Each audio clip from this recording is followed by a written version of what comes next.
অবিবাহিত ছেলেদের শীতের কি দুঃখ সেটা একমাত্র তারাই জানে, বুঝছো? বিয়ে দিয়ে দাও, অল্প বয়সের ছেলেদের বিয়ে দিয়ে দাও, কোনো সমস্যা নেই।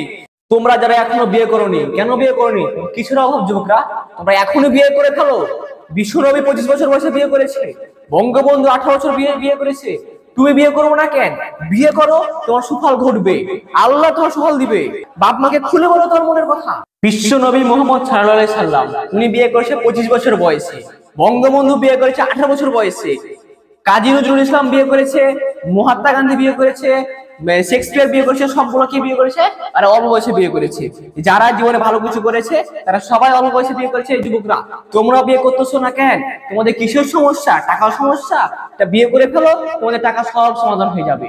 আল্লাহ বলেছেন, স্বয়ং আল্লাহ বলেছেন, তোমরা বিয়ে করো, দিনদার পেটের দায়িত্ব পালন করা কার দায়িত্ব? আল্লাহর দায়িত্ব। রিজিকের মালিক কে? আল্লাহ। সো তোমরা কোনো ভয় করো না যুবকরা, মনের কথা দিলের কথা তোর বাবাকে বলেও দাও। এই মুরব্বী মুরব্বী, বসো বসো, বসে যাও, শোনো শোনো, ছেলের কথা শোনো, এবং 5 ওয়াক্ত নামাজ পড়বে, তারপর বিয়ে করবে, বুঝছো? না তো অযোগ্য ভাবে বিয়ে করো না।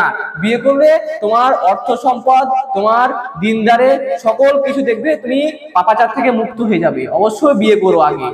অবিবাহিত ছেলেদের শীতের কি দুঃখ সেটা একমাত্র তারাই জানে, বুঝছো? বিয়ে দিয়ে দাও, অল্প বয়সের ছেলেদের বিয়ে দিয়ে দাও, কোনো সমস্যা নেই। দুঃখ কেবল তারাই বুঝে যারা বিয়ে এখন পর্যন্ত করেনি। এই মুরব্বী, বসো বসো বসো, এই এই ছেলে বসো, এই বসো। কোথায় যাচ্ছ তুমি? বসো, বিয়ের গল্প শুনে যাও, তোমার কাজে লাগবে। আরে বাবা, এই এই বসো। হ্যাঁ, কোথায় জানিয়েছিলাম? হ্যাঁ, অবিবাহিত ছেলেদের দুঃখ।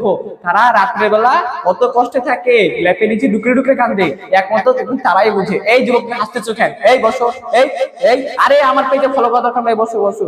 আরে ফলো করতে যাবো, থামলি কেন? ফলো কর, ফলো না, ফলো করো। এই মুরব্বী, এই থামো।